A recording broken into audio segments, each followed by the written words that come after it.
a move-up buyer in 2024?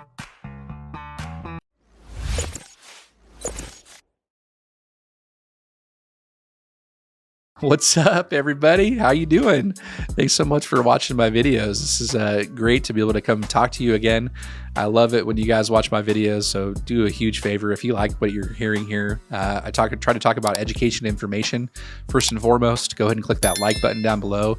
And if this is something that you really like and you want to subscribe to, make sure you hit the subscribe button, and that way you can get the videos when they come out, and you'll be a follower of my channel, and I can show you all the different things that I know about mortgages, and hopefully one day you and I will be able to work together going forward. So being a move-up buyer in 2024 is all about how to do this, because over the last several years, as we went into 2022 and 2023, we went from historic low interest rates to historic high interest rates over the long term. Now, historically speaking, at the end of the day, an 8.5% interest rate, wasn't anywhere near what mortgage rates were in the 80s or even early 90s. But at the same time, house prices were not the same either. They were a lot less expensive than they are now. So with inflation and house prices continuing to push forward, it's been really hard to move up over the last couple of years. So in 2023, we saw interest rates come off their all-time highs, and hopefully in 2024, they continue to decline.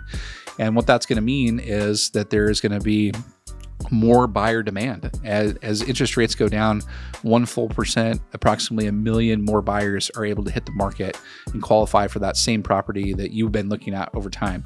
With a inventory situation across the United States that is extremely low, that's only going to lead to prices of properties continuing to go up over time. So this leads to property values going through the roof, especially as inflation has pushed those things up over time. So huge buyer demand, lower interest rates, low inventory, prices are going to go up. Okay.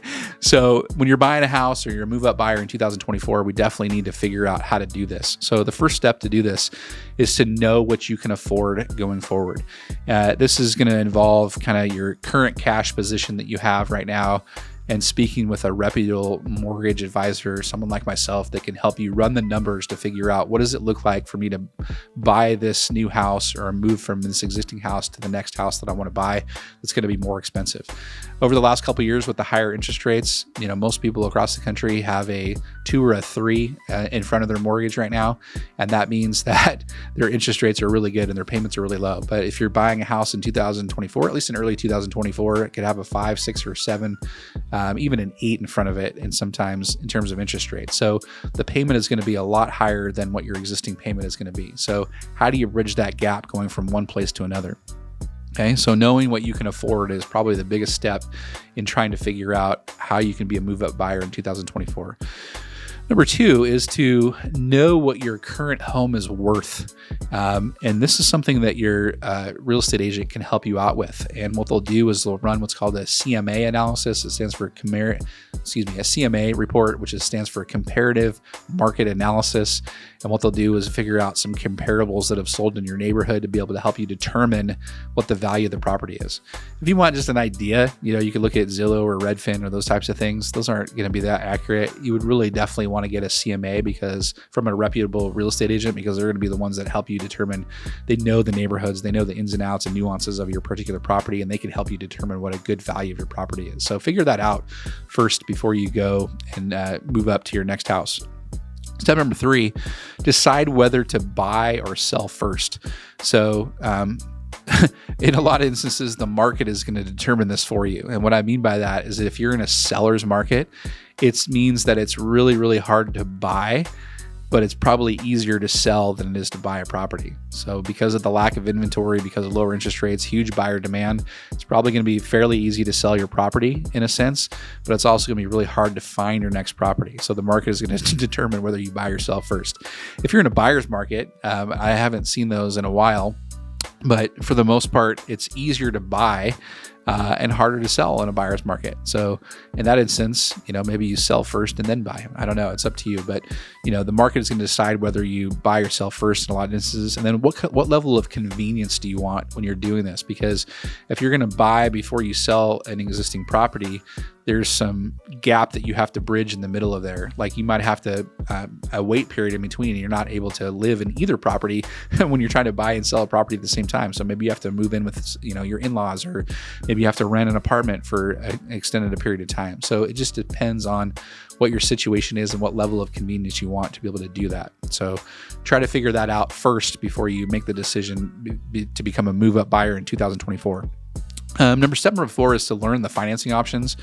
There's several ways to do this, and I've done another couple of videos on this, but you can qualify outright with both your existing mortgage and the new mortgage going forward. If you have a great income, this is an option for you and definitely something you should look into.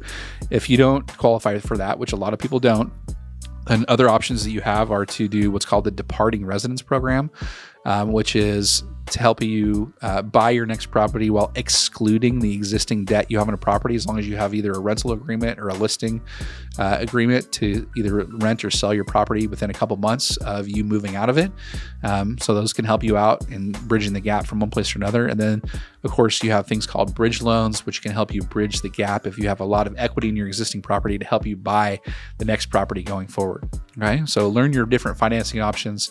Again, a good mortgage advisor like myself can help you with that and figure out what's the best option for you. What I like to do, I always like to run the numbers. Let's take a look and see what the costs are associated with the different options here. What is my payments going to look like? And which is going to be the one that's most convenient for us as a family, okay? And step number 5, consider all of your options for your new home. Okay, what is the things that are most important to you? What are the things that I must have? What are the things that I just want to have? And you might have to be fairly, might not be able to be as picky when you're going to buy your next home, just because of the low inventory type of market that we're in right now, a seller's market for sure. So consider all those things when you're buying your new home. And then lastly, step number 6, you want to work with the right people. And what I mean by the right people is work with the right lender, work with the right listing agent to sell your existing property, work with the right buyer's agent to help you buy your next property. And I would also throw in there that if you have a financial advisor, that's somebody that can help you advise you with the different numbers. If you have a good attorney as well, something that can help you out with that. And then even a CPA that can help you out with the different taxable events that may happen if you buy or sell a property in different states. So those are the people that can be on your wealth team to help you advise you on how to best move up to be a best move up buyer in 2024. If you guys have any questions at all, please reach out to me. I'm going to put my calendar link down below, and I look forward to speaking with you directly about how you can be a move up buyer in 2024. Have a good day, guys. Talk to you soon. Bye.